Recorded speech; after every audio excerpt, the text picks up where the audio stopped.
I never thought swiping right on Tinder could lead to such a terrifying experience. It happened to me when I was 20, just a couple of years back, but the memory still haunts me like it was yesterday. I had just moved to a new city for college, feeling excited but also a bit lonely. My roommate suggested I try out Tinder to meet new people, and after some hesitation, I decided to give it a shot. I set up my profile, adding a few pictures and a short bio about myself. As I scrolled through the profiles, one caught my eye. Let's call her Lily. Lily had the most mesmerizing blue eyes I'd ever seen in her profile picture, and her smile was infectious. Her bio said she was into hiking, indie music, and trying new foods, all things I love too. I swiped right, hoping for a match. To my surprise, we matched almost immediately. I couldn't believe my luck. We started chatting right away, and the conversation flowed effortlessly. We exchanged numbers and soon began texting each other regularly. Lily suggested we meet up for coffee at a local cafe. I was excited at the thought of meeting someone so interesting and beautiful. We agreed on a date and time, and I began to count down the days until our meeting. The day finally arrived, and I found myself nervously waiting at the cafe. I checked my phone repeatedly, hoping for a message from Lily saying she was on her way. But as the minutes passed, she was nowhere to be seen. Just when I was about to give up hope, I received a text from her saying she was running late due to traffic.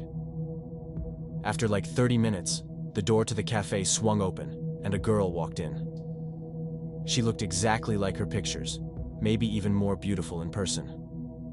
"Sorry I'm late," she said, giving me a broad smile as she came towards me. Traffic was a nightmare. I waved away her apology as I couldn't take my eyes off her. We ordered our drinks and sat down in a cozy corner. As we talked, I could feel that something was wrong. Lily seemed nice enough, but there was a tension in the air that I couldn't quite pinpoint. Maybe it was just first date anxiety, I told myself, and tried to suppress my sense of discomfort. However, as the conversation went on, I noticed some strange inconsistencies in Lily's stories. She said she was a college student like me, but when I asked her which university she attended, she hesitated and only gave a vague answer. Then suddenly Lily excused herself and went to the restroom, leaving me alone at the table. I took the opportunity to look at my phone, but when I looked up, my blood ran cold. At the bar, just a few meters away from me, stood another girl who looked very similar to Lily. She had the same blue eyes and blonde hair, but there was something creepy about her. I quickly looked away, pretending not to notice.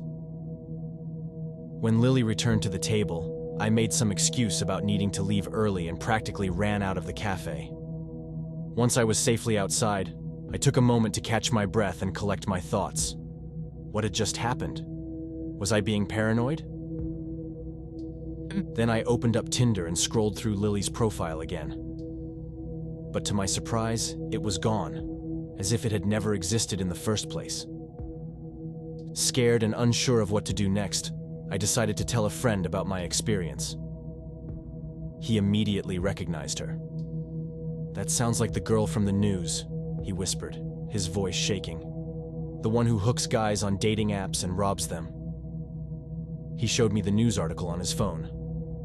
There, staring back at me, was a picture of the same girl I had met at the cafe. Except this time, she was wanted by the police for multiple counts of theft and assault. I felt sick to my stomach as I realized just how close I had come to becoming another victim. From that day on, I vowed to be more cautious when using dating apps, knowing that not everyone on the other side of the screen is who they claim to be.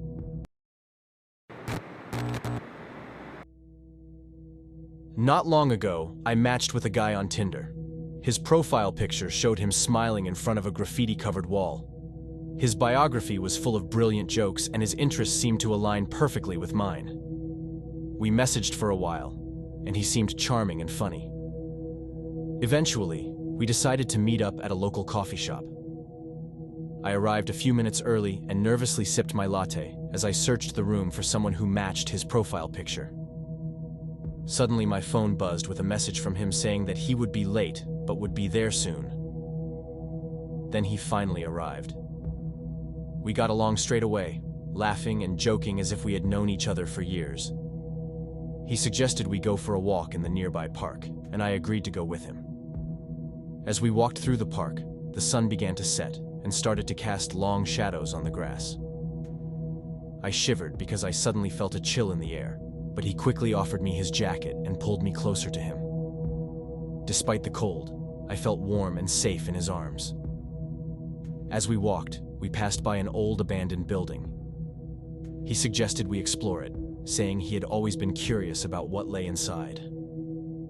I hesitated at first, but his enthusiasm was infectious, and soon I found myself following him into the darkness. The place was smelly inside, and the walls were covered in layers of peeling paint.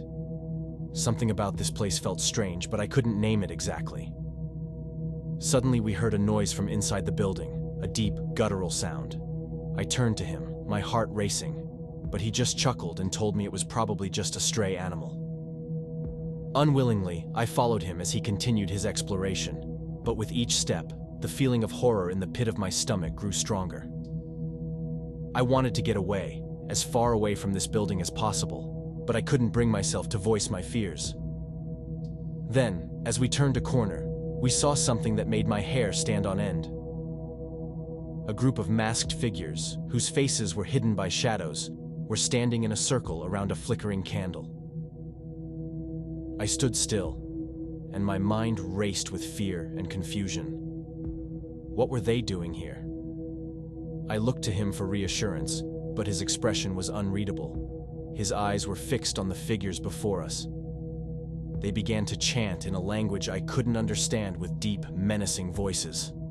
I panicked and grabbed his arm to urge him to flee, but he stood there as if he was rooted to the spot. In desperation, I started to run. Behind me, I heard him calling my name, but I didn't stop until I was safely outside. I waited for what felt like hours until he finally came out of the building, looking shaken but unharmed. Without a word, we made our way back to the cafe where we had met, both too shaken to speak. When we parted ways, I couldn't get rid of the feeling of anxiety that settled in the back of my mind. As I walked home alone in the dark, I couldn't help but wonder what other dangers might be waiting in the world of online dating.